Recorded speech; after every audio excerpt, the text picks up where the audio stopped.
Hello everyone. तो कल हमारी यूनिट कंप्लीट हो गई थी थर्ड। तो आज हम न्यूमेरिकल्स करते हैं।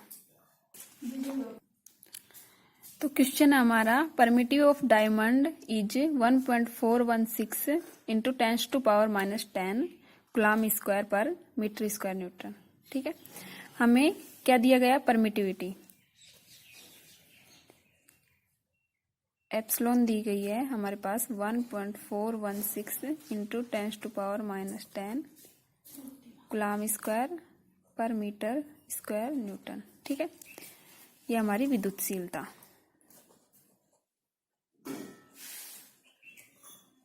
ठीक है, विद्युतशीलता में दी गई है।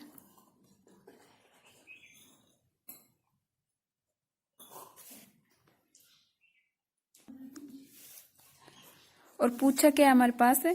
Find its dielectric constant and electric susceptibility. ठीक है, जो डाई इलेक्ट्रिक कांस्टेंट होता है इसको बोले परवैद्युतांक, या फिर इलेक्ट्रिक ससेप्टिबिलिटी विद्युत प्रवृत्ति।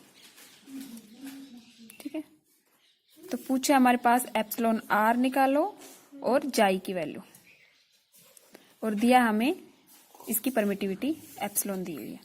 ठीक है, तो हम पहले परवैद्युतांक एप्सिलॉन आर क्या होता है? Epsilon upon epsilon not, medium में परमिटिविटी और जो वैक्यूम होता है उसमें परमिटिविटी, वायु या निर्वात में परमिटिविटी विद्युतशीलता, और ये माध्यम की विद्युतशीलता। ठीक है, तो निकालना है एप्सिलॉन आर। एप्सिलॉन हमें दिया हुआ है और एप्सिलॉन नॉट हमें पता है निर्वात में विद्युतशीलता कितनी होती है? 8.85 इंटू 10⁻⁻12 कूलम स्क्वायर मीटर पर मीटर स्क्वायर और न्यूटन। ठीक है, ये फिक्स होती है। ठीक है, इसको रिमेम्बर रखना। तो निकालना क्या? एप्सिलॉन आर निकाल लेंगे। ये वैल्यू पुट करते हैं 1.416 इंटू 10⁻⁻10 अपॉन एप्सिलॉन नॉट की 10⁻⁻12।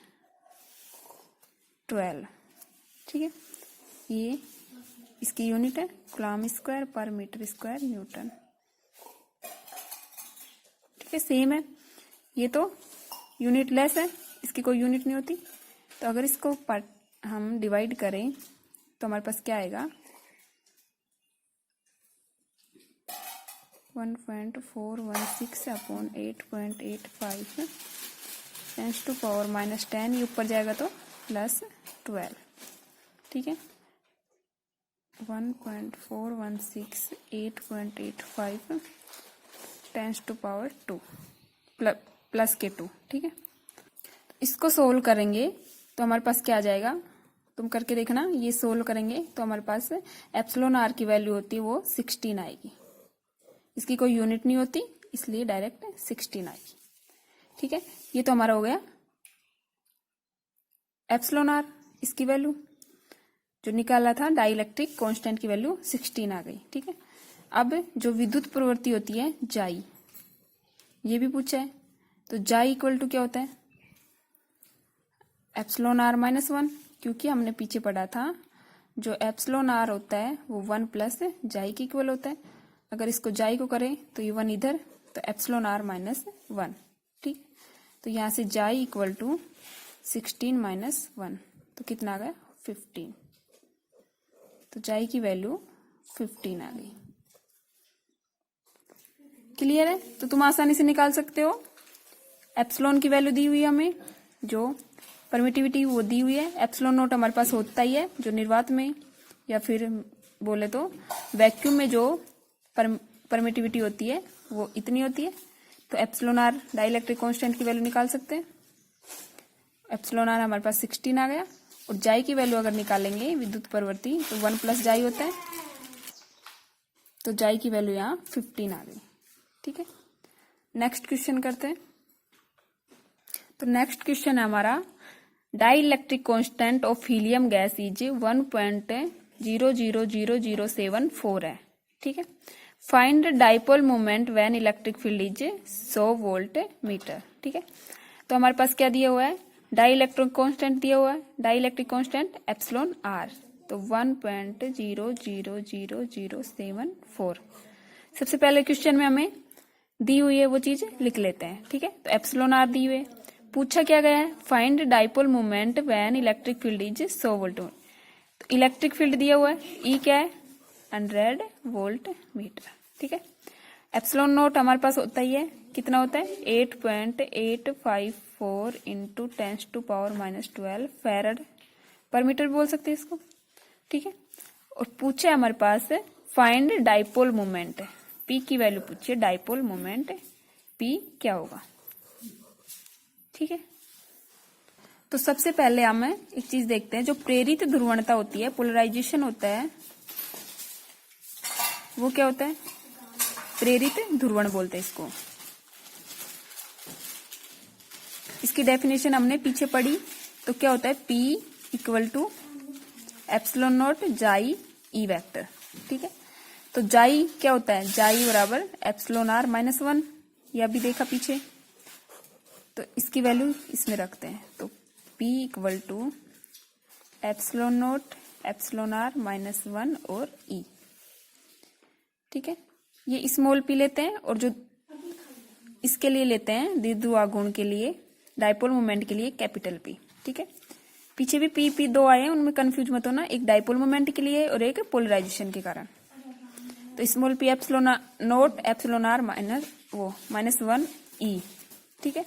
तो ये भी हमारे पास है, ये भी है और E भी है, तो पोलराइजेशन P क्या आ जाएगा 8.854 इंटू 10⁻⁻12 एप्सिलॉन आर -1 क्या है, यहां से देखें तो 1.0000074 -1 इंटू ई की वैल्यू 100, तो ये जाएगा, तो ये बच जाएगी पॉइंट के बाद की, तो 8.854 इंटू 10⁻⁻12, यहाँ बचेगा 0.0000074 इंटू 100, ठीक है। इसको क्या लिख सकते हैं हम, ये हो जाएगा 8.854 इंटू 10⁻⁻12 इंटू 74222 मतलब 10⁻⁻6, इसको ये लिख सकते हैं, ठीक है। ये 10⁻2, इसको आगे हम अगर इसको मल्टीप्लाई करें तो हमारे पास वैल्यू आएगी 6.65 इंटू 10⁻14 कूलम मीटर स्क्वायर पर मीटर स्क्वायर, ठीक है। ये तो आ गई हमारे पास पोलराइजेशन ध्रुवणता। नेक्स्ट हम अगर 1 मीटर क्यूब जो हीलियम होता है उसमें एटम्स की संख्या, नंबर ऑफ एटम्स निकालें n की वैल्यू, तो क्या होती है एवोगाड्रो संख्या अपन उसका वॉल्यूम। वॉल्यूम कितना होता है 1 मीटर क्यूब में 22.4 लीटर होता है, ठीक है, सबको पता है वॉल्यूम। तो ये हो गया, अगर मीटर क्यूब ले रहे हैं तो Na की वैल्यू 6.022 इंटू 10⁻⁻23 होती है, ठीक है, सबको पता होगा उधर संख्या का। और जो Va होता है 22.4 होता है, अगर वॉल्यूम ले रहे हैं 1 मीटर क्यूब वॉल्यूम ले रहे हैं तो 22.4 इंटू 10⁻⁻3, ठीक है। तो ये हमारे पास n की वैल्यू आ गई, एटम्स की संख्या। अब निकालना क्या है हमें, कैपिटल P डाइपोल मोमेंट, ठीक है।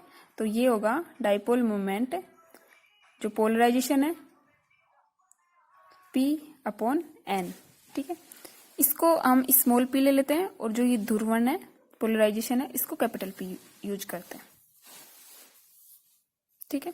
तो P/n जो एटम्स की संख्या है वो, तो n क्या है हमारे पास, ये पूरी value 6.022 into 10⁻23 upon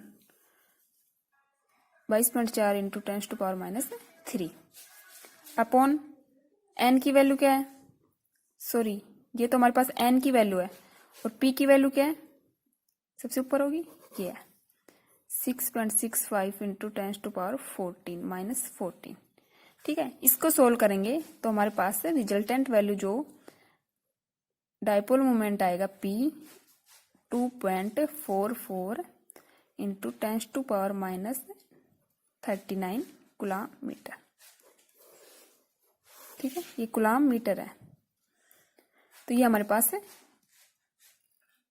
dipole moment की वैल्यू आ गई, द्विध्रुव आघूर्ण की। ठीक है, इसको सोल्व कर लोगे तुम, कैलकुलेशन है ये तो। ओके, तो करते हैं कल। ये यूनिट हमारी खत्म हो गई है, नेक्स्ट करते हैं हम कल ना। Okay, bye.